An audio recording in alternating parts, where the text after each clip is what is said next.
윤석열 대통령의 운명을 결정할 헌법재판소의 선고가 이제 단 하루 남았습니다. 탄핵 심판의 주요 쟁점 그리고 헌재 결정 이후의 전망까지 짚어보겠습니다. 오늘은 손정혜 변호사, 허주연 변호사 두 분과 함께하겠습니다. 어서 오십시오.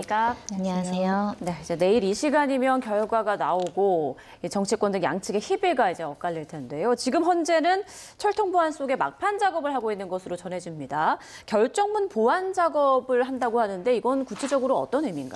네, 결정문은 예상컨대 굉장히 장문일 것으로 예상이 됩니다. 100페이지 가까운 장대한 분량에 대한 사실관계의 판단, 법리적인 검토, 각 쟁점별 판단이 들어갔을 것으로 보이는데요. 그 결정문은 국민들에게 알려주고 설득하는 기능이 있기 때문에 한자라도 오타가 나거나 오류가 발생해서는 안 되기 때문에 명확성과 정확성을 담보하기 위해서 한자 혹시라도 오류가 없는가, 명확한 표현을 더 세세하게 할 수 있는가에 대한 최종적인 점검이 있지 않을까라는 생각이 들고요. 형식이나 이 표현에 있어서 부족한 부분이 있다라고 한다면 가다듬는 절차들을 오늘 하고 있지 않을까 생각합니다. 네, 자 이미 판결이 이루어졌다 이렇게 소식이 좀 전해졌는데 이런 최종 결정문을 다듬는 과정에서 이 막판에 좀 결정이 좀 뒤집힐 가능성도 있는 겁니까? 어떻게 보세요? 지금 흔히들 예상하시는 것처럼 최종적인 법정 의견까지 정해진 상황에서 결정문이 하나만 나온 상태라고 하면 이걸 다듬는 과정에서 결론이 뒤집힐 가능성은 그렇게 높지 않다 이렇게 예상을 해볼 수 있을 것 같습니다. 그런데 저는 한 가지 가능성을 좀 열어놓고 싶은 부분이 있는데요. 어떤 부분이냐면 그러니까 지금 이게 일반적인 경우에는 평의를 하고 평결을 한 다음에 선고를 하게 되고 평결 단계에서는 이미 법정 의견이 모두 공유가 되고 결정문이 쓰여져 있는 그런 상황일 가능성이 높습니다. 그런데 지금 윤석열 대통령 탄핵 사건 같은 경우에는 초미의 관심사인데다가 굉장히 중요한 사건이란 말이죠. 그렇다고 하면 선고 당일까지 보안 유지의 필요성이나 특히 일부의 얘기에 따르면 경론이 있어서 이렇게 선고길이 늦춰졌다 이런 분석이 나오고 있는 상황에서 평결 당시에는 경우의 수에 따라서 결정문을 3개 정도 혹은 그 이상 써서 지금 최종적으로 자구를 수정하고 있는 과정을 거치고 있고 선고 당일 아침 9시쯤에 모여서 최종적으로 법정 의견을 밝히고 자신이 개별적으로 작성한 별개 의견이나 부충 의견 같은 것들을 덧붙이면서 최종 선고 결정문을 마지막으로 보완할 가능성이 있습니다. 그렇다고 한다면 지금에 있는 결정문은 법정 의견이 완벽하게 결정되지 않은 상태일 가능성이 높거든요. 그렇기 때문에 이 선고는 끝까지 지켜봐야 되는 것이 아닌가 하는 생각이 듭니다. 네. 자, 헌재는 내일 원래 재판관들의 출근길을 취재하는 걸 전면 금지했었는데요. 이걸 제한적으로 허용하기로 또 바꿨습니다. 이렇게 바뀐 이유가 좀 뭐라고 보세요? 역사적으로 중요한 순간에 대한 선고 일정이기 때문에 그 장면 하나가 역사에 남을 수 있는 큰 국민적인 관심사가 되기 때문에 제한적이나마 허용을 하겠다. 다만 이것을 전면적으로 금지했던 것은 이 신변 보호나 여러 가지 안전상의 우려 때문에 이렇게 이제 제한했던 것으로 보이지만 신변 보호를 강화를 하면서 일부를 제한했던 것을 풀었다. 이렇게 해석하는 것이 맞지 않을까 생각이 들고요. 종전에도 중요한 사건의 선고 과정에서 재판관들의 출근길이 취재를 통해서 국민들에게 알려지고 있고 박근혜 전 대통령 사건 때도 이정미 재판관의 헤어 그 용품이 이제 등장했을 정도로 많은 국민들이 또 그 출근길의 표정 하나하나 세심하게 살펴보면서 관심을 가졌던 만큼 국민들의 알 권리 보장 차원에서 일부를 이제 허용한 것으로 이제 선회하지 않았나라고 생각합니다. 네. 자, 이번 비상계엄 이후에 이제 윤 대통령 탄핵 심판 과정 모든 장면 하나하나가 아마 역사에 남을 그런 기록들이지 않을까 생각이 드는데 그런 기록들을 좀 한번 좀 정리를 해볼까요? 네, 일단 두 가지 측면에서 굉장히 이례적인 부분이 있었다 이렇게 말씀을 드려야 될 것 같습니다. 첫 번째는 윤석열 대통령 본인이 그동안의 전직 대통령 탄핵 심판과는 달리 직접 출석해서 자신이 변론을 하고 또 최후 진술까지 했다는 점에서 상당히 눈여겨볼 부분이 있었습니다. 총 11번의 변론기일이 진행이 됐는데 8번 윤석열 대통령이 직접 출석을 했었고요. 그리고 마지막 이 최종 변론까지 합해서 발언 시간은 156분을 기록을 했습니다.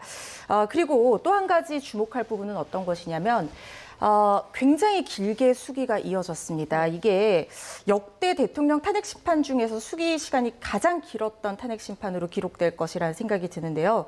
올해 2월 25일에 변론이 종결이 됐는데 종결된 지 무려 38일 만에 선고가 이루어졌습니다. 사실 변론이 처음 시작할 때만 하더라도 변론기일을 일괄적으로 지정하면서 약간의 반발도 있었고요. 그리고 굉장히 빠르게 진행할 것이다. 최우선적으로 고려를 해서 진행할 것이다라고 얘기를 해서 일부 이 피청구인 측 입장에서는 헌법재판이 다소간 졸속으로 진행되는 것이 아니냐 이런 얘기들도 나왔었는데 이렇게 최종적으로 변론을 종결한 다음에 선고까지 굉장히 긴 수기 기간을 거침으로써 이것이 졸속 재판이냐라는 것에 대한 어떤 주장은 좀 설득력을 잃을 상황이 아닌가 하는 생각이 들고요.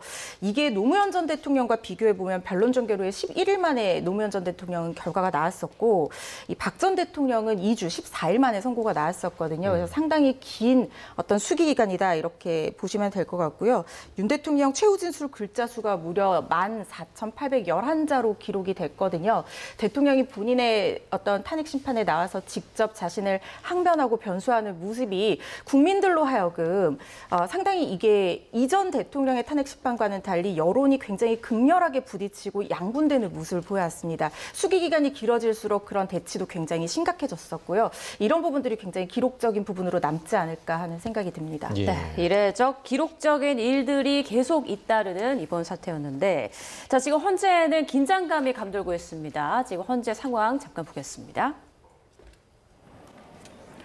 자, 윤석열 대통령 탄핵 심판 선고일을 하루 앞두고 지금 경찰이 헌재 반경 150m를 진공 상태로 만들었습니다. 주변이 텅 비어 있는 모습 보이고요.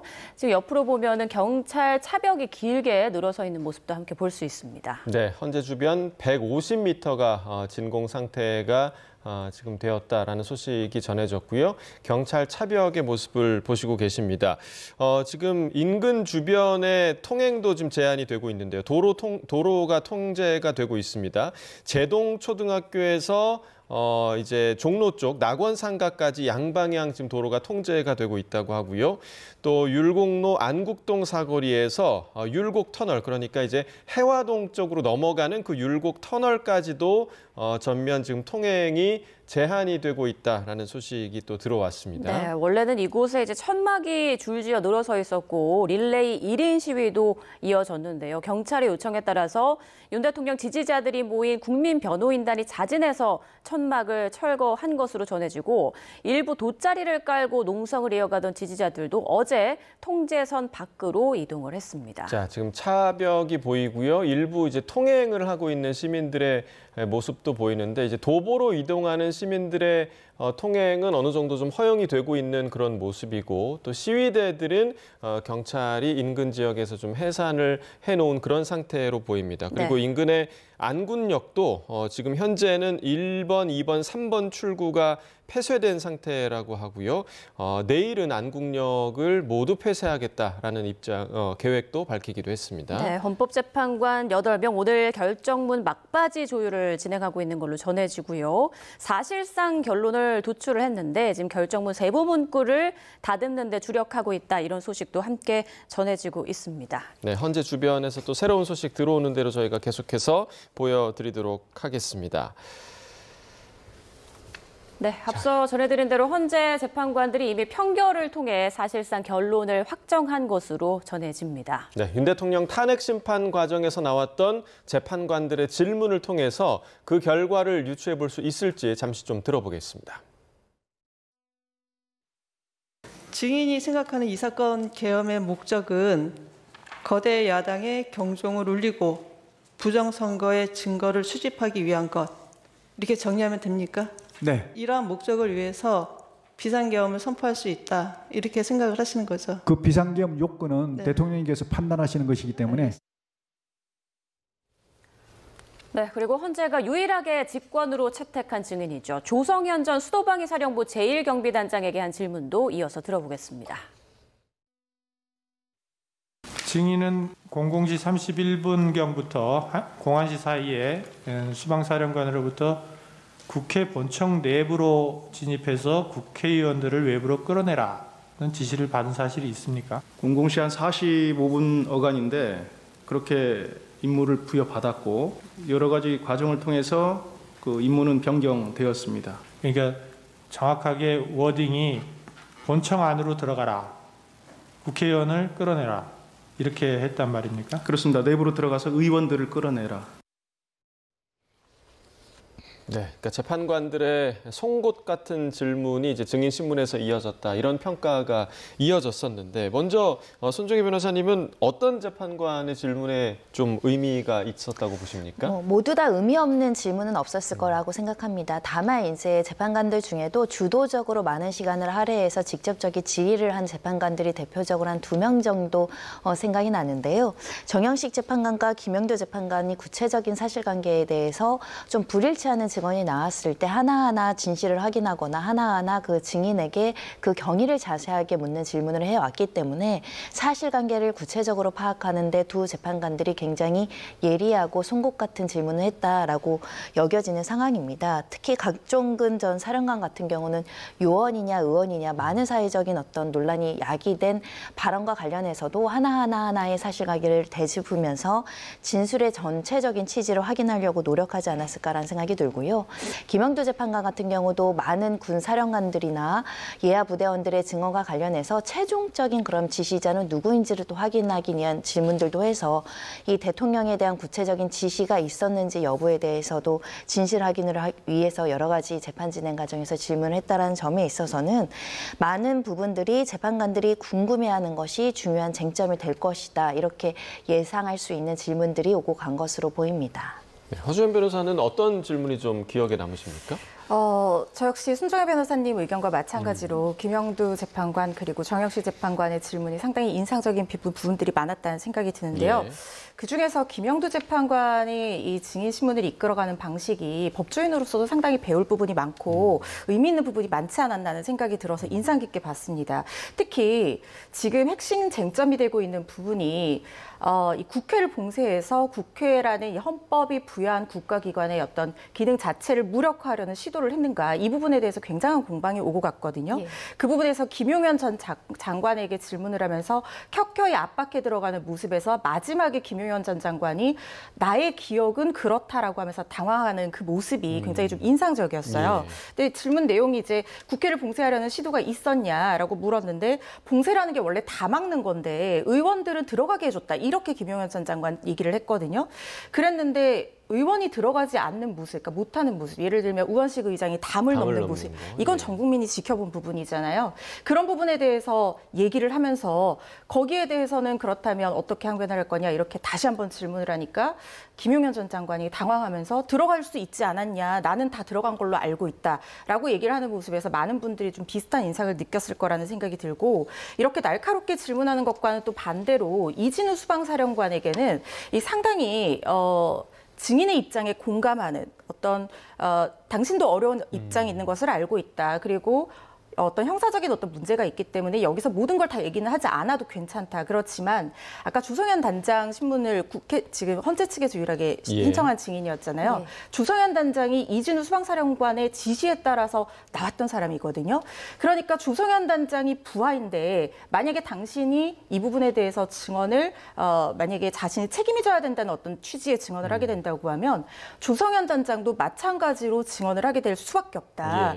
이 처지에 대해서 부하의 처지에 대해서 한 번쯤은 생각해봐라라고 하면서 실질적인 실체관계 진실을 끌어내려니까 부하를 생각하는 어떤 마음이라든가 아니면 자신이 처한 처지에 대한 공감으로 뭔가 이 어떤 그 장벽을 누그러뜨리는 그런 모습들이 상당히 인상 깊었다라는 생각이 듭니다. 네. 자, 그런데 헌재 재판관들이 그 윤 대통령 측에서 거듭 제시한 부정선거 의혹에 대해서는 질문을 하지 않았단 말이죠. 이 부분은 좀 어떻게 생각하세요? 부정선거의 의혹이 실체가 있느냐, 진실에 부합하느냐는 이 사건 관련한 위헌성을 판단하기에 아주 큰 쟁점이 아니기 때문에 이 부분에 대한 질의는 굉장히 제한되어 있고, 오히려 이 증인신문이라든가 여러 가지 증거조사 과정에서 부정선거와 관련한 증인도 채택을 하고 관련된 기관에 사실조회를 하든가 이런 기회는 주었지만 아주 큰 쟁점으로 볼 여지가 많지 않기 때문에 직접적인 질의 과정들은 많이 축약되어 있었다 이렇게 볼 수 있을 것 같습니다. 결국 부정선거라는 것은 피청구인 측에서 주장하는 비상계엄을 선포할 수밖에 없었던 그 당시 위기 상태라든가 국가적인 위기를 이제 설명하고자 하는 부분들이 있지만 오히려 이제 재판관들 입장에서는 아까 비상계엄의 목적과 관련해서 김용원 장관에게 물어봤잖아요. 결국 우리 법과 관련된 헌법이 규정하는 비상계엄 선포의 요건이라는 것은 국가가 전시사변에 준하는 위기 상태에서 도저히 기존의 경찰력만으로는 사회 질서를 유지하기 어려워서 군병력을 필수적으로 투입할 만큼의 굉장히 중대한 위기가 존재했는가 이게 굉장히 중요한 것인데 거기에 견주어서 부정선거가 그에 상응하는 목적으로 평가되기 어렵기 때문에 부정선거 이슈는 다소 재판관들의 관심사가 아니었던 것으로 보입니다. 네. 자, 그러니까 중요도에 따라서 이제 질문이 나왔다 이런 말씀이신데 그러면 계속해서 이제 지금 여전히 문제가 되고 있었던 그 형법상 내란죄 철회와 관련한 발언도 이제 재판관들이 언급을 하지 않았단 말이죠. 이 부분도 중요하지 않다고 생각한 걸까요? 이 부분은 여러 가지 해석을 낳을 수 있는 부분입니다. 특히 지금 각하를 주장하는 입장에서는 이 탄핵 소추 사유에 애초에 내란죄가 포함이 되어 있었는데 이게 변론 준비기일에서 행위별로 정리해달라라는 어떤 요청이 있었고 거기에 따라서 국회 측에서 내란죄를 형법적으로 판단하는 부분은 빼달라라고 해서 이게 정리가 된 부분이란 말이죠. 예. 그런데 여기에 대해서 지금 재판이 진행되는 내내 그리고 한덕수 국무총리 탄핵 심판 결과에서도 재판부가 내란죄에 대한 어떤 판단이라든가 내란죄 철회를 각하 사유로 볼 수 있을 것인지에 대한 예단을 드러낸 적은 한 번도 없습니다. 그렇기 때문에 이게 각하를 주장하는 쪽에서는 내란죄를 철회한 게 각하 사유가 될 수 있다. 왜냐하면 탄핵 소추안에 그것이 포함이 되어 있었다라고 하면 탄핵 소추안이 가결되지 않았을 가능성을 얘기를 하고 있는 부분이거든요. 그런데 이 부분은 사실 박근혜 전 대통령 탄핵 심판 때 한번 정리가 된 부분이 있습니다. 그때 당시에 소추 사유가 새롭게 추가가 됐었는데요. 그때 이제 최종적으로 판단을 할 때 재판관들이 어떻게 입장을 밝혔었냐면 기초적인 사실관계가 동일하지 않는 새로운 소추 사유의 추가는 허용될 수 없어서 판단하지 않겠다라고 얘기를 했거든요. 이걸 바꿔서 얘기하면 기초적인 사실관계가 동일한 부분에 대해서는 소추 사유의 사실상의 어떤 변경이라고 할지라도 그 형법적 판단을 달리하는 부분이 아니라 행위 자체를 평가하는 부분에 있어서는 허용을 해줄 수 있다라고 볼 여지가 있습니다. 그렇기 때문에 요거는 결론이 나봐야지 이게 각하 사유로 판단될지 아닐지에 대해서 확인을 할 수 있을 것 같은데 이 위헌 위법성을 판단한다는 것이 반드시 형법적인 내란죄의 성립 여부를 전제로 하지 않고서도 헌법과 개헌법에 위반하는지 그리고 그것이 나아가서 중대 명백한 정도에 이르렀는지에 대해서 판단을 하게 된다고 하면 파면을 할지 아니면은 그대로 직을 유지를 할지 기각을 할지 이 부분에 대해서 헌법재판소에서 판단을 할 수 있도록 되어 있거든요. 그렇기 때문에 이 부분에 대해서는 각하 사유로 되기는 조금 어려운 상황이 아닐까 하는 개인적인 생각이 듭니다. 예. 자, 재판관들의 질문을 통해서 쟁점들 다시 한번 짚어봤는데요. 그렇다면 재판관들이 가장 주목했을 만한 증인이나 증언이 있다면 어떤 게 있을까요? 가장 처음에 그 증인으로 선 김용현 장관이 이 사건의 핵심적인 그 중요 수행자이기 때문에 굉장히 이 사람에 대한 증언과 관련한 사실관계에 집중했을 가능성이 있습니다. 처음 증언을 한다는 건 그만큼 구체적인 사실의 핵심에 있는 자이기 때문에 이 포고령을 작성하거나 비상계엄을 선포하는 절차에 어떠한 의도로 어떤 사람이 주로 관여했는지가 굉장히 중요한데요. 이 포고령을 직접 대통령이 검토하고 승인했는지가 굉장히 중요한 사안이었습니다. 이 부분과 관련해서도 재판관들이 직접 확인하는 과정들도 거친 만큼 이 포고령 내용 자체가 위헌이고 위법적이라고 한다면 이것을 누가 작성하고 이 내용에 대해서 윤 대통령이 알고 승인했는지 굉장히 중요한 요소가 되기 때문에 이 부분과 관련해서 주요 내용들을 살펴볼 가능성이 있고요. 특히 이제 국회 활동과 관련해서는 김영두 재판관이 왜 해제 결의가 이렇게 늦게 해제 결의가 있었음에도 불구하고 해제 선포가 늦었는지에 대한 질문도 했었던 적이 있었거든요. 즉 국회 측의 국회의원들의 활동을 막으려고 했거나 지연시킴으로 인해서 헌법 질서에 대해서 침해했는가도 굉장히 중요한 요소가 될 수 있기 때문에 국회의원들의 활동을 제한하는 포고령 작성을 왜 썼는가, 그리고 실제 실행을 했는가, 그리고 실제 해제 결의 이후에 즉시 해제하지 않고 시간이 지체된 연유가 무엇이었는가, 그에 따라서 헌법 질서를 수호할 의지가 강력한가 미약한가 또는 헌법 질서를 파괴하려고 했는가에 대한 판단을 구체적으로 하지 않을까 합니다. 네. 자, 이제 윤석열 대통령은 조금 전에 이제 들으셨던 대로 현직 대통령 최초로 탄핵 심판 변론기일에 8차례 직접 출석을 해서 계엄의 정당성을 주장하기도 했는데요. 피청구인으로서의 윤석열 대통령의 목소리를 듣고 이야기 나눠보겠습니다. 이번 그 사건을 보면은 실제 아무런 일도 일어나지 않았는데 뭐 지시를 했니, 지시를 받았니, 뭐 이런 얘기들이 마치 어떤 호수 위에 떠 있는 달 그림자 같은 거를 쫓아가는 그런 느낌을 좀 많이 받았고요. 네, 아주 화제가 됐던 표현이죠. 호수 위에 떠 있는 달 그림자. 그 부분을 좀 들으셨습니다. 그러니까 대통령이 어떤 모습으로 나올 것인가 이 부분이 굉장히 좀 주목되는 부분이기도 했고 매일매일 또 같은 옷을 입고 나온 부분도 굉장히 좀 눈에 띄는 부분이었습니다. 허 변호사님은 가장 기억에 남는 윤 대통령의 말이 있다면 좀 어떤 말이 있었을까요? 뭐 앞서 보신 호수 위의 달 그림자 굉장히 많이 회자가 된 부분이어서 그것도 기억이 나고 또 한 가지 재판의 어떤 진행 상황과 연결해서 윤석열 대통령 증언 중에, 그러니까 발언 중에 제가 좀 주목했던 부분은 국회 봉쇄 지시가 있었냐 이게 지금 핵심 쟁점이거든요. 그런데 봉쇄 지시에 대해서 김봉식 청장도 조지호 청장도 수사기관에서의 얘기와는 좀 별개로 헌재 심판에 나와서는 이 부분에 대해서는 지시가 없었다라고 부인을 했던 상황이었습니다. 그런데 윤석열 대통령이 본인이 증언을 하면서 비상계엄 3시간 전 삼청동 안가에서 만났을 때 김용현 전 장관이 국회 내 외부 경력과 군인 배치에 대해서 그림까지 그려가면서 설명했다. 이 부분을 얘기를 한 부분이 있거든요. 사실 지시를 받았다는 사람이 직접적인 봉쇄 지시가 없었다라고 얘기를 하고 있는 상황에서 이런 그림을 그려가면서 본인이 있는 자리에서 이걸 설명했다라는 것이 윤 대통령에게는 어떻게 보면은 좀 도움이 되지 않는 증언이었을 가능성이 있다라는 생각이 들고 연결해서 윤석열 대통령의 증언은 아니지만 김용현 전 장관의 증언 부분도 상당히 어떻게 보면은 중요했던 어떤 증언이 있었다고 생각을 하는 부분이 최상목 권한대행에게 최상목 기재부 장관에게 메모를 줬냐 그 메모 안에 비상입법 기부의 예산 편성과 관련한 내용이 있었느냐라는 질문이 있었거든요. 그런데 거기에 대해서 김용현 전 장관이 자기가 쓴 것이라고 시인을 해버렸습니다. 사실 이 부분은 뭐 체포 지시가 국회의원을 포함한 체포 지시가 있었다, 봉쇄 지시가 있었다. 이게 홍장원 전 차장의 메모가 어떤 신빙성을 잃어가고 있고 곽종근 전 사령관의 진술이 오락가락하는 상황에서 이것은 어떻게 보면은 본인이 진정 성립을 인정하고 원본까지 있다라고 얘기함으로써 증거로 채택되는 결과로 이어졌거든요. 그렇기 때문에 이 부분은 김용현 장관으로서는 뭐 그때 당시에 어떤 국회의 예산 문제와 관련해서 얘기하려는 취지였다라고 항변을 하긴 했습니다만 불리하게 쓰일 수 있는 증언을 한 것이 아닌가 하는 생각이 듭니다. 네. 자, 내일 탄핵 심판 결과에 따라서 윤석열 대통령의 거취가 달라지게 되는데요. 탄핵 소추안이 기각되거나 인용된 역대 대통령들은 선고 직후에 어땠는지 한번 짚어보겠습니다. 자, 먼저 노무현 전 대통령은요, 헌재에 탄핵 소추안이 접수된 지 2달 만인 지난 2004년 5월 기각 결정을 받았습니다. 선고 직후 청와대로 가서 수석 보좌관들과 오찬을 가졌고요. 이튿날 발표한 대국민 담화에서 국민께 사과했습니다. 대선 자금과 제 주변 사람들이 저지른 과오는 분명한 저의 허물입니다.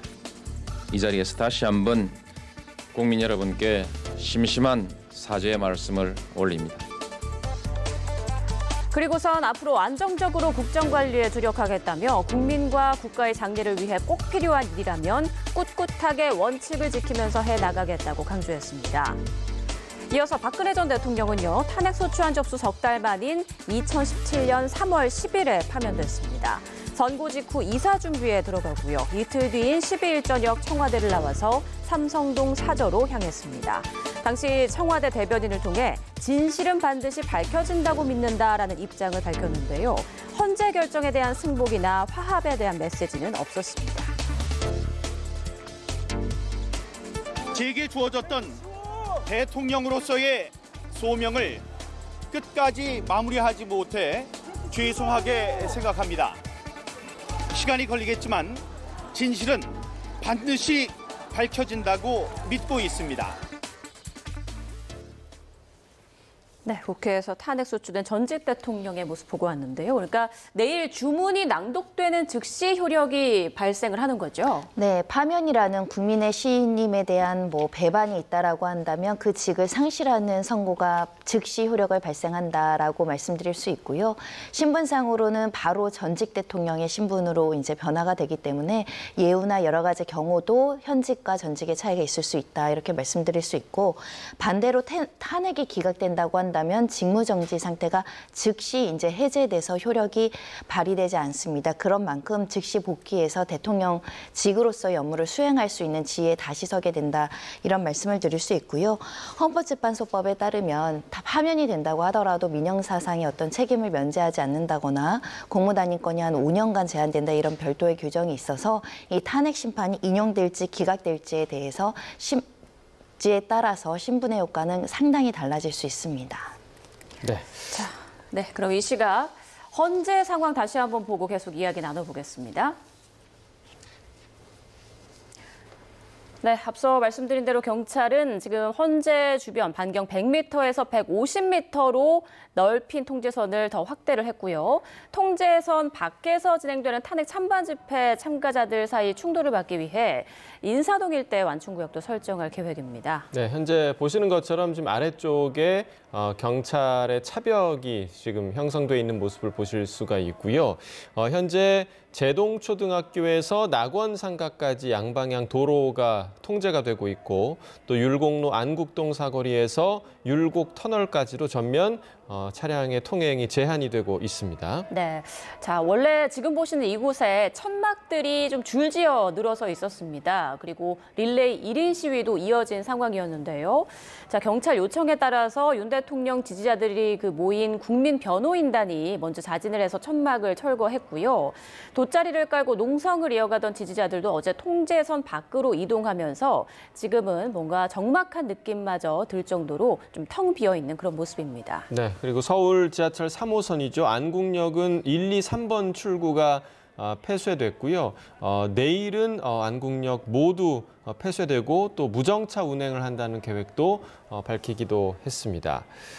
자, 보시면 이제 CCTV 영상을 함께 좀 보시겠습니다. 자, 이곳은 인사동에서 이제 안국동 쪽으로 넘어가는 그런 길목인 것 같은데요.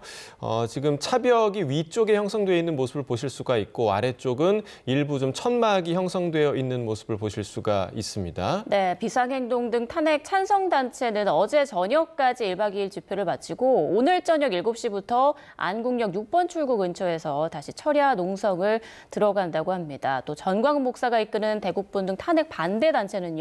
안국역 5번 출구 앞에서 밤 10시까지 집회를 한 뒤 광화문으로 이동해서 밤샘 집회에 나선다는 계획인데, 지금 보시면 그 집회 무대 등이 설치되어 있지만 사람들은 지금 없는, 통제되어 있는 그런 상황 볼 수가 있습니다. 네, 다음 모습 보시겠습니다. 자, 이번에는 안국역에서 이제 동쪽이죠. 창덕궁 쪽의 모습입니다. 창덕궁도 오늘 관람이 중단이 됐다고 하고요. 도로가 지금 텅 비어 있는 모습을 보실 수가 있는데, 위쪽으로 보이시는 저 터널이 이제 해화동 쪽으로 넘어가는 율곡 터널입니다. 이 부분도 지금 경찰이 통제하고 있는 것으로 보이고요. 일부 시민들이 도보로 이동하는 모습도 보이고 있지만 지금 일부 차량만이 도로를 통행하고 있는 아주 한산한 모습을 보실 수가 있습니다. 네, 지금 화면 오른쪽에 보이는 기와로 된 건물이 창덕궁으로 보이고요. 그 앞에 경찰차가 서 있습니다. 서울교통공사는 내일 첫 차부터 안국역을 폐쇄할 예정이고요. 무정차 운행한다는 계획을 밝혔습니다. 네, 하나 정정을 해드리면 창덕궁과 덕수궁 등도 내일 관람이 중단이 된다고 합니다. 안국동 주변의 모습 함께 보셨습니다. 자, 이제 내일 헌재에 주문이 나온 이후에 여러 가지 상황을 좀 예상을 해볼 수가 있는데, 헌재의 결정에 따른 이후 상황을 조금 정리를 좀 해볼까요? 네, 일단 헌재가 만약에 인용을 한다라고 하면 주문을 인용하는 그 시간까지도 부가적으로 기재가 되거든요. 왜냐하면 주문을 선고하는 그 즉시 효과가 발생하기 때문인데 인용을 한다라고 하면은 그 즉시 대통령직을 잃게 되는 것이고 헌법에 따라서 60일 이내 대통령이 거리된 경우에는 60일 이내에 조기 대선을 실시하도록 되어 있습니다. 그러면은 4월 4일 기준으로 6월 3일까지가 시한이 되거든요. 6월 3일이 이제 화요일이기 때문에 6월 3일에 마지막 시한에 이 대선이 실시될 가능성도 있지만 사람들이 투표를 많이 할 수 있는 일요일인 6월 1일 정도에 대선이 시행될 수 있다. 이런 예측도 지금 나오고 있는 상황이고 만약에 기각 또는 각하가 된다라고 하면 그 즉시 윤석열 대통령은 직무에 복귀를 하게 됩니다. 그러니까 대통령으로서 모든 권한을 다시 행사할 수가 있게 되는 거예요. 그런데 한 가지 문제가 남는 게 어떤 부분이냐면 바로 내란죄에 대한 형사재판 문제입니다.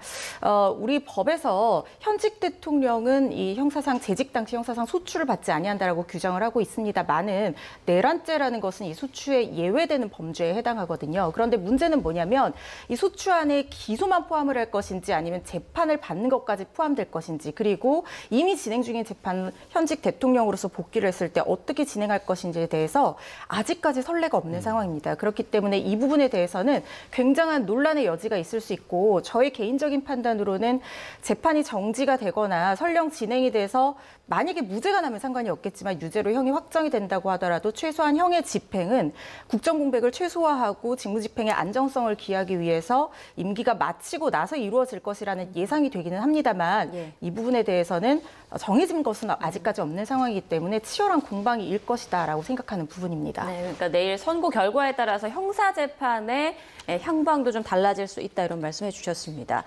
자, 뭐 여러 가지 윤 대통령 탄핵 심판에서 한 5가지 정도로 쟁점을 꼽을 수 있겠지만 그중에서 무엇보다 비상계엄 선포와 실행 과정에서 위헌 위법적인 요소가 있었는가 그리고 있었다면 이 행위가 파면에 이를 정도로 중대한가 이게 핵심 쟁점이 되겠죠? 그렇습니다. 과거의 비상계엄 선포와 관련한 포고령의 위헌성과 위법성을 판단한 판례의 구조들을 살펴보면 모두에는 비상계엄의 요건과 절차를 지켰는지에 대한 절차적인 부분을 이제 검토를 하고요. 그 포고령의 내용이 우리 국민의 기본권을 중대하게 제한을 하거나 헌법 질서를 중대하게 침해했는지 여부를 판단하는 것인데 결론적으로 이제 포고령 같은 걸 보시면 영장이 없이도 체포를 하거나 수사하고 처벌받는 내용들이 있기 때문에 이 부분들은 재형법정지를 위반했는가 또는 영장주의를 위반했는가 표현의 자유라는 헌법적 가치에 대한 기본권을 중대하게 제한했는가 국회의원들이 헌법기관으로서 헌법기관의 활동을 근거 없이 제약을 했는가 그리고 처단한다는 표현이나 이런 것들도 관련해서는 그 처벌과 관련한 그 형사소송법이나 형법상의 절차를 지키지 않은 부분들이 위법적이고 나아가서 매우 위헌적인가 이런 부분들에 대한 판단이 포함되지 않을까라는 생각이 들고요. 그럼에도 불구하고 중대하지 않은 그 위헌과 위법적인 부분이 있다라고 하더라도 중대성과 관련해서 이걸 희석시킬 수 있는 요소로서 대통령 측에서 주장하는 여러 가지 다양한 국가적인 위기 상태에 대한 부분이 있어서 부득이하게 다소 비상계엄과 관련해서는 절차적인 요건이라든가 계엄법을 위반했다라고 하더라도 참작할 점이 있다. 그렇게 이제 판단을 한다면 중대성은 조금 인정되지 않고 다소 참작할 점이 있다라는 취지로 결정이 날 수 있기 때문에 현재로서는 헌법 소의 관점과 국민 신임을 중대하게 배반했는지는 예단하긴 어렵지만 결국은 재판관들 한 명 한 명의 구체적인 과거의 선례나 판례를 기추어서 또 헌법 질서가 추구하고자 하는 바가 무엇인지를 설시하면서 중대성 여부를 판단하지 않을까 합니다. 네, 자 결국 이제 헌재가 내일 어떤 결정을 내놓을지 뭐 저희가 계속해서 이제 방송을 통해서 다양한 전망을 하고 있습니다. 뭐 인용일 것이다, 기각일 것이다, 각하일 것이다. 만약에 인용이라면 몇 대 몇일 것인가 이런 다양한 전망이 좀 나오고 있는데 좀 어떻게 좀 보십니까? 굉장히 다양한 시나리오가 나오고 있고 또 진행 경과에 따라서 우세한 시나리오도 바뀌어 온 것 같습니다. 8대 0이라는 인용이 나올 것이다. 왜냐하면 이게 만장일치 의견을 얘기를 하는 건데 그런 예상이 사실은 초반에는 굉장히 유력했습니다. 왜냐하면 노무현 전 대통령 대통령 탄핵 심판 때는 재판관들의 실명이 기재가 되지 않았었는데 이게 법이 바뀌어서 박근혜 전 대통령 탄핵 심판 때는 재판관들의 실명이 기재가 되게 되고 이것이 지금 사실상 굉장히 국론이 분열되어 있는 상태에서 재판관들로서도 부담으로 작용하고 만약에 의견이 갈리게 된다라고 하면 이후에 어떤 국론 분열 상황을 봉합하기가 상당히 어려울 것이다. 이런 얘기들도 있고 또 이번 윤석열 대통령의 어떤 비상계엄 선포와 포고령 1호의 내용 이런 것들의 일련의 행위가 위헌 위법이 명백하고 중대하다라고 판단을 해서 8대 0이 나올 것이다. 이런 전망이 우세했던 반면에 지금은 4대 4 의견이 굉장히 많이 나오는 것 같습니다. 그러니까 지금 윤석열 대통령이 대통령 신분이기 때문에 인용으로 법정 의견이 정해지려면 인용 의견이 최소 6명이 나와야 되거든요. 그런데 지금 5대 3, 4대 4 이렇게 된다고 하면 기각이 나오는데 5대 3이라고 하면 마은혁 재판관 임명이라는 변수와 연결이 될 여지가 있습니다. 왜냐하면 5대 3이라고 하면 9명 마은혁 재판관이 임명이 됐을 때 6대 3으로 인용될 가능성이 굉장히 높은 상황이다. 이런 얘기들이 굉장히 강력하게 제기가 되고 있는 상황에서 지금 헌재에서 이전에 결정을 했을 때 7명으로 심판을 할 수 있다 이 결정을 하면서 무슨 얘기를 했냐고 하면 3명의 재판관 공석을 만약에 임명을 했을 때 결과가 뒤바뀔 여지가 있다라고 하면 그건 결정을 미루면 된다 이렇게 얘기하면서 이 7명으로 심판해야 된다는 조항의 효력을 정지를 했었거든요. 예. 그렇기 때문에 이번 상황을 끌어와서 판단을 해보면 마은혁 재판관을 임명했을 때 결과가 바뀔 여지가 있다라고 하면 5대 3으로 이 기각을 한다는 것이 헌법재판관들로서는 상당히 부담스러운 측면이 있을 것이기 때문에 만약에 기각 또는 각하가 된다고 하면 4대 4 의견이 나오지 않을까 이런 전망들도 지금 상당히 설득력을 얻고 있는 상황입니다. 네, 지금 여야 양측에서도 4대 4, 8대 0 각자에게 유리한 시나리오로 지금 전망을 내놓고 있는 상황인데요. 자, 그리고 유독 이번 윤 대통령 탄핵 심판을 앞두고 헌법재판관들의 그 정치 성향이라든지 이런 부분도 많이 거론이 됐거든요. 이 부분도 결과에 어느 정도 영향을 미칠 수 있다고 보시나요? 개인적인 철학과 정치적인 성향이 일정 부분 반영되지 않을 수 없는 구조이긴 하나 그것이 결론을 바꿀 수는 없다라고 저는 개인적으로 생각을 합니다. 각자가 가지는 정치적인 성향이 있다고 하더라도 기준점이라는 법과 헌법이라는 것을 최대한 부합하게 판단을 하는 것이 재판관들의 책무이기 때문에 내가 어떤 특정의 성향이 있다고 하더라도 이 사실관계와 법리에 위반하면서까지 결론을 바꾸지는 않을 것이다. 그런 기본적인 신뢰와 존중의 태도가 있고요. 만약에 많은 분들이 예상과 다른 어떤 판단이 나오려면 기존의 대법원 판례나 기존의 헌법재판소에서 기준점을 세웠던 탄핵 심판의 요건들 이런 것들에 대해서 완전 새로운 어떤 판단이 나와야 되는 상황이거든요. 그렇지 않는다고 한다면 기존 질서 내에서 기존에 가지고 있는 법과 헌법에 따라서 축적된 판례들을 통해서 우리가 결론을 합리적으로 유출해내는 것이 재판관들이 해야 되는 역할이라고 보기 때문에 내가 가지는 성향보다 기존의 질서에 부합하게 판단을 할 것이다. 그런 존중의 마음을 담고 있고 그런 만큼 굉장히 중대한 사건일 뿐만 아니라 우리 현대사에서 향후 수백 년 동안 시금석이 될 수 있는 대통령의 권한이 범위 내라든가 비상계엄의 요건이라든가 비상계엄을 어느 목적으로만 할 수 있는지에 대한 굉장히 중요한 역사적인 기준점을 만드는 만큼 개인의 어떤 성향과 개인의 어떤 선입견보다는 기존의 역사에 부합하는 판단을 하지 않을까라고 생각해 봅니다. 네, 그런 얘기도 많더라고요. 그러니까 주문을 언제 낭독하느냐, 그러니까 서두에 낭독하느냐, 나중에 낭독하느냐에 따라 결과가 달라질 것이다. 이 부분은 내일 어떨 거라고 좀 보세요? 사실 이게 왜 그러냐면요. 헌법재판소의 탄핵 심판은 형사소송법을 준용을 하게 되는데 일반 민사사건 같은 경우에는 주문만 읽고 끝내지만 형사사건 같은 경우는 이유를 먼저 읽고 마지막에 결론을 얘기하는 순서로 흔히 판결을 선고를 합니다. 왜냐하면 형사사건은 결론이 하나예요. 유죄냐 아니면 무죄냐 이 결론으로 이어지는데 그런데 이걸 탄핵 심판으로 그대로 가져와 보면 탄핵 심판은 결론이 여러 개가 날 수가 있잖아요. 네. 인용, 기각, 각하 이렇게 3개가 날 수가 있기 때문에 이 부분을 만약에 만장일치로 인용이 된다 또는 만장일치로 기각이 될 수도 있는 거니까요. 예. 그렇다고 하면 이유부터 먼저 읽고 결론을 나중에 할 것이다. 그래서 만약에 주문을 먼저 읽지 않는다면 인용 또는 기각으로 결론이 하나로 날 것이다. 이렇게 지금 인용이 많이 점쳐지고 있는 상황이니까 그런 예상을 하시는 분들, 인용을 원하시는 분들은 그렇게 예상을 하시는 분들이 있는 것 같은데요. 그런데 이게 법원 실무제도에 있는 내용이긴 합니다만 이게 뭐 강행 규정으로 못 박혀 있는 부분은 아니거든요. 그래서 관례상 따를 거라는 생각이 들지만 만장일치로 어떤 결론이 나왔다고 하면 이유를 먼저 읽고 주문을 선고하는 그런 순서로 낭독을 할 거라는 생각이 들지만 바뀔 수도 있기 때문에 이거는 뭐 예단하기는 좀 어려운 부분이다 이렇게 말씀드려야 될 것 같습니다. 네, 내일 윤 대통령이 선거의 모습을 드러낼지도 관심이었는데 오늘 출석하지 않겠다라는 입장을 밝혀왔습니다. 뭐 질서 유지와 대통령 경호 문제를 이유로 들었는데요. 뭐 길게 좀 고심을 한 것 같아요. 그렇습니다. 일단 합리적인 결정이라고 저는 생각을 하고요. 안 그래도 지금 질서유 유지를 위해서 한치의 오차 없이 한치의 인명사고가 없이 준비를 하기 위해서 만만의 그 대비를 하고 있는데 대통령이 이동 동선 모두 다 지금 경호를 배치하려고 한다면 이 경찰력이라든가 관련된 기동대 인력이 분산될 수밖에 없기 때문에 하나라도 질서 유지에 도움되는 쪽으로 판단을 하자 이렇게 내부적으로는 고심해서 결정한 것이 아닐까 생각이 들고 과거의 두 대통령들도 모두 다 선거기일에 출석하지 않고 생중계로 관련된 내용이라든가 이런 것들을 청취했다라는 측면에서도 윤 대통령도 마찬가지로 한남동 간저에서 이 선거 결과를 이제 방송을 통해서 확인하지 않을까 예상하고 있습니다. 네. 자, 윤 대통령 탄핵 선고를 하루 앞두고 진공 상태가 된 헌재 인근 말 그대로 폭풍전야인데요. 이로 인해서 인근 학교와 상점 또 기업들도 내일 하루만큼은 잠시 멈출 것으로 보입니다. 함께 보시겠습니다. 자, 헌재와 가장 가까운 제동초등학교를 비롯해서 운현초, 교동초, 또 덕성여자 중고등학교 모두 임시 휴교를 하고요. 집회 여파가 미칠 수 있는 경복궁역 인근 학교도 휴교를 결정하면서 총 16곳의 학교가 하루 쉬어갑니다. 또 많은 시위대가 몰려서 사실상 영업이 마비될 가능성이 있는 헌재 인근의 식당이나 상점의 상당수도 문을 닫을 것으로 보이는데요. 한 자영업자의 목소리를 들어보겠습니다. 휴업 관련 지침 같은 건 없었고요. 저희도 고민을 좀 하다가 혹시나 무슨 일이 발생하면 또 다른 손님들에게 피해가 갈 수도 있고 그래서 하루 쉬는 걸로 결정했습니다.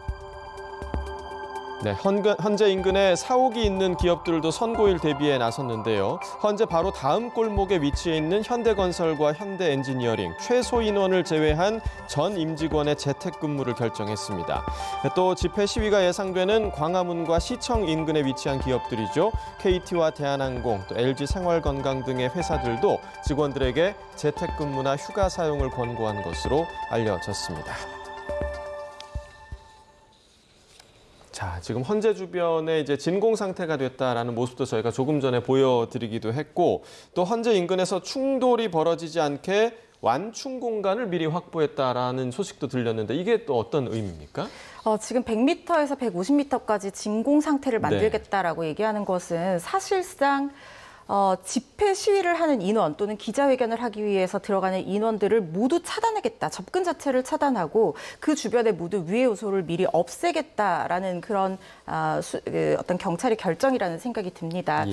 왜냐하면 그동안 헌법재판관의 자택에 대한 테러 행위라든가 집회나 시위를 통한 무력 충돌이라든가 이런 것들이 상당히 많이 발생을 했었고 그로 인해서 서부지방법원에는 거의 뭐 소요 사태에 이를 정도의 어떤 충격적인 그런 모습들도 우리 국민들이 지켜봤었고 특히 이 대통령 탄핵 사건이라는 것의 성격 자체가 워낙 국민적인 관심사가 중대한 사건인데 윤석열 대통령의 탄핵 사건은 지금 여론이 상당히 양분된 데다가 이 양측의 갈등이 굉장히 고조가 되어 있어서 사실 탄핵 심판 선고가 또 늦춰지면서 그 갈등이 점점 더 높아진 그래서 과열된 양상으로 보이고 있는 상황이란 말이죠. 그렇기 때문에 경찰로서는 가장 그 갈등이 정점에 이를 선고 당일에 어떤 유혈 사태라든가 최악의 상황을 방지하기 위해서 이런 조치를 취했다라는 생각이 들고요. 그리고 만약에 이 선고 직후와 그 앞뒤 한두 시간 정도는 일반인의 통행조차 완벽하게 차단하는 그야말로 그 주변에 아무도 진입하지 못하게 하는 그래서 헌법심판에 참여하는 사람들뿐만 아니라 헌법재판관의 신변 보호까지도 고려를 해서 이렇게 결정을 하고 있는 상황이 아닌가 하는 생각이 듭니다. 네, 선고 당일인 내일은 전국 경찰관서에 가포 비상이 발령될 예정이라고 하고 오늘 서울에는 의료 비상, 지방엔 병호 비상이 각각 또 발령됐다고 하더라고요. 이게 어떤 조치인가요? 네. 네, 일단 전국 경찰 모두 비상체제의 근무에 돌입했다. 가능한 가용 인력의 어떤 그 수준을 이제 가포 비상, 의료 비상, 병호 비상 이렇게 나눴다라고 보시면 될 것 같은데요. 가포 비상은 가용할 인력의 100%를 동원한다는 것이고, 의료 같은 경우에는 50%, 그리고 병호 같은 경우는 30%를 이제 가용할 수 있다. 이런 측면에서는 지금 전국의 많은 경찰들이 해야 할 업무가 많지만 최우선적으로 내일 조그만한 불미스러운 일이 없도록 가용한 인력을 최대한 확보해서 최대한 투입할 수 있는 준비 태세에 이르렀다라고 보셔야 될 것 같고요.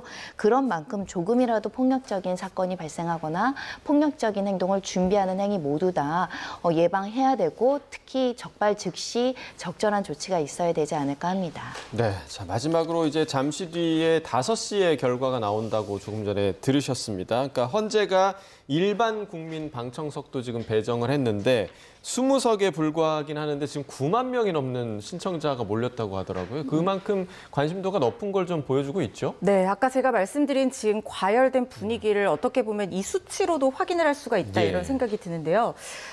일반 방청석 20석이 지금 개방이 됐습니다. 그런데 1일 오후 4시부터 오늘 오후 5시까지 신청을 받는데 벌써 지금 9만 명이 넘어섰다라고 하는 것은 역대급 경쟁률을 얘기를 합니다. 박근혜 전 대통령 탄핵 심판 때도 굉장히 국민들의 관심이 높았었는데 그때 24석이 공개가 됐었거든요. 근데 19,000명 정도가 신청을 해서 거의 뭐 800대 1 정도의 경쟁률을 보였었는데 지금은 진짜 그걸 훨씬 더 상회하는 수준의 경쟁률을 보이고 있는 상황이다라는 생각이 들고요. 그만큼 열기가 뜨겁다라는 것은 감정적으로 고조된 상태에서 약간의 트리거, 그러니까 어떤 방아쇠를 당기는 것만 있으면 어떤 불미스러운 일로 이어질 가능성을 배제할 수 없다는 얘기로도 연결될 수 있는 부분이라는 생각이 들어서 더 긴장해야 되고 또 경찰들로서도 더욱더 어떤 경계 경호를 강화해야 되는 상황이다라는 생각이 듭니다. 네, 윤 대통령 탄핵 심판 선고 내일 오전 11시 저희 YTN에서도 생중계로 전해드릴 예정입니다. 어떤 결과가 나오든 성숙한 시민의 자세로 절대 충돌 등 불상사는 없어야겠습니다. 지금까지 손정혜 변호사, 허주연 변호사와 함께했습니다. 고맙습니다.